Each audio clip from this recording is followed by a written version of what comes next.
when my son Michael was at an early age, and when I say early, I mean in his teens, he found a love for cars, for automobiles.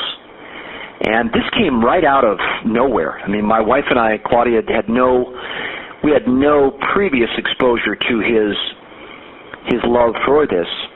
But as he would talk about cars, it was as if he could conceptualize the way the car was made, the way it worked, as if his eyes could kind of go through the pipes of the car. You know, he could sort of take a conceptual tour of the engine. He had a very unique gift of understanding how the car would work.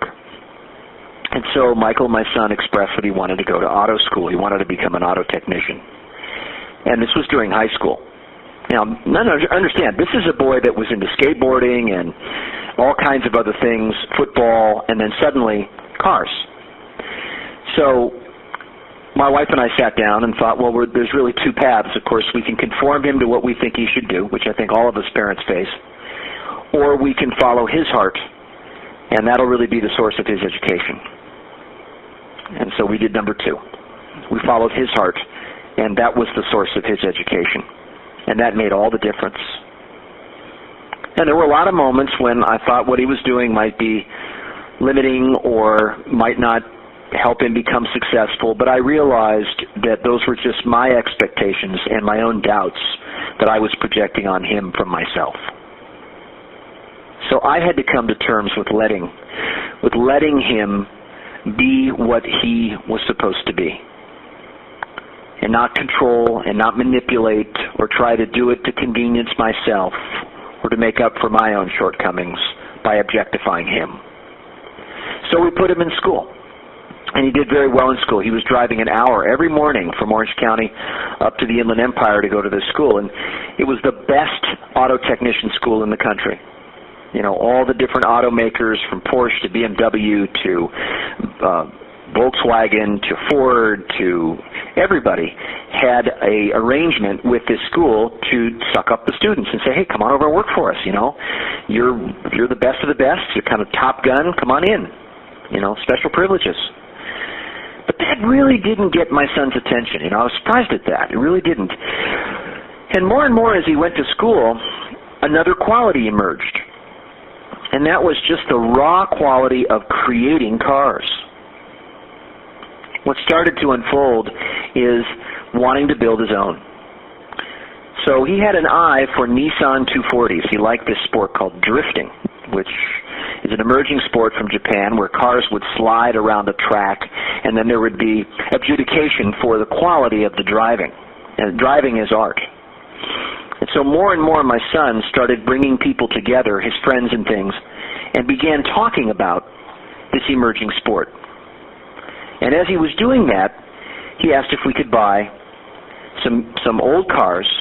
He would buy the body of the car. He would buy it broken. He would buy it from a junkyard. And more, I started finding my house full of cars and parts and tires in the backyard, and almost like I was going into Einstein's lab for automobiles. And then inside me, I was saying, well, I don't want all the oil on the driveway, you know, and I don't like the image of all the cars on my driveway, and you know, that was just my story. That was my ego. But over time, as Michael loved what he was doing and did what he loved, he was building cars. He was bringing the cars that he envisioned into being. At 5, 6 at night, when I'd finish my workday, I'd go out on the driveway and I'd watch him. And I was amazed. And then at night, I'd come out in the driveway. He was still out there, and I'd ask him what he was doing, and he was just sort of piddling and fiddling and marinating, and it was his world. And after a period of time as he was in school, he took me aside one day when I was watching him and said, you know, Dad, I've learned a lot more from the process of creating these cars than I have going to school formally. You know, my education has been staying connected with the energy these cars give me. In fact, it's given me 3-4 times the amount of energy than I've given these cars. And he taught me a huge lesson. He reconfirmed to me how important it is that no matter what, you got to stay with your heart. You got to follow your heart. because that's how the world sees the opportunity of you. And when you follow your heart just seems to know, as if it was connected to the future, like the future casting its presence on the moment. And we work from it. But the rational mind doesn't compute. We have to trust that organ, that intelligence from our heart, to seek it and to expand it, even though if it feels like it's rubbing against something normal, or it's rubbing up against our past thinking, our past dogma, our past assumptions, our past rules about the world. But the heart always does, because what we love doesn't always fall into what we know. See, him creating those cars was not really what he knew. He knew, he had an inner knowing. He had a knowing of what he wanted to do. But the actual skill that was unfolded and the capacity building of building those cars completely changed his skill levels. It made him a genius. He didn't even have to look for a job. He dropped out of school because Nissan asked him if they could have him work for them. And then he did so well there that Hyundai asked him to go to work for them, presented a better opportunity, and he went to Hyundai. And today my son is one of the top auto technicians at that location. So I look at this path, I look at this, and what I can sense, or what I'm learning, is that doing what you love and loving what you do is the only way to get great work, is the only way to deliver the work that takes your breath away, the kind of work that situates you in where you're home. You come home to yourself when you do this kind of work.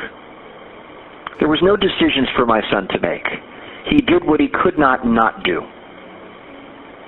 How did he learn so fast? He learned by bringing a couple of creative, common people together who wanted the same thing, who were passionate about the same thing, and they rose together. They learned from one another. They all got in. They all started doing what he was doing, buying the cars, building them, racing them. They all started getting involved in their own creative process. And what amazed me was anything he wanted to know en route to what he wanted to create. He could go to a blog or he could go to his friend's forum and he could ask. And despite them being competitive, despite them racing against each other sometimes, each of them wanted to help one another. They all rose together. Not in a competitive way, but in a collaborative way. This says so much about the way our world has changed. That our world is a world of collaboration. It's a world of creative commons. And the most important decisions we can make are relational in our lives, in our careers. That the way we move towards something and get things done is now shared more than ever. It's more organic, and it's about listening and knowing our limitations. But the one thing we cannot step out of the way from, that we cannot leave, the domain where we cannot go out of, is the domain of our hearts, what we really love and loving what we do. Because it's about resonance. Uncommon skill is about how much that resonates with each individual. It's unto the carrier of that. The skill that they have is pregnant, and it unfolds unto the level of intrinsic motivation that they have towards something they want to generate. They have to learn from the future as it is emerging, as it's unfolding. And by comparing what's here, what's now, what's present, they're able to make the kind of adjustments while they stay open and listening. See, my son didn't go into it with a closed mind. He was open. He was receptive. He kept his heart open and kept connected to other people so he could see what was going on through them. He learned through them. And he suspended his fear. And he stayed within this domain with convictions. He deepened his understanding and his awareness. He deepened his involvement. It was as if the moment that he got present to it, everything emerged. Things started to change. It wasn't so much what he was doing to change things. It was that things were changing while he was shifting inside. The internal condition of him was moving toward or surrendering to whatever the subject matter was that he cared about. So what does this imply? What's the takeaway for all of us as we grow into being adults? More rigid, more dogmatic, full of memory, accumulation, contaminated in thought, to taking on or listening from our rules of the way the world works. And then our behavior is born from that. What if we enter with a beginner's mind, a fresh mind? What would happen? What would our imagination do for us?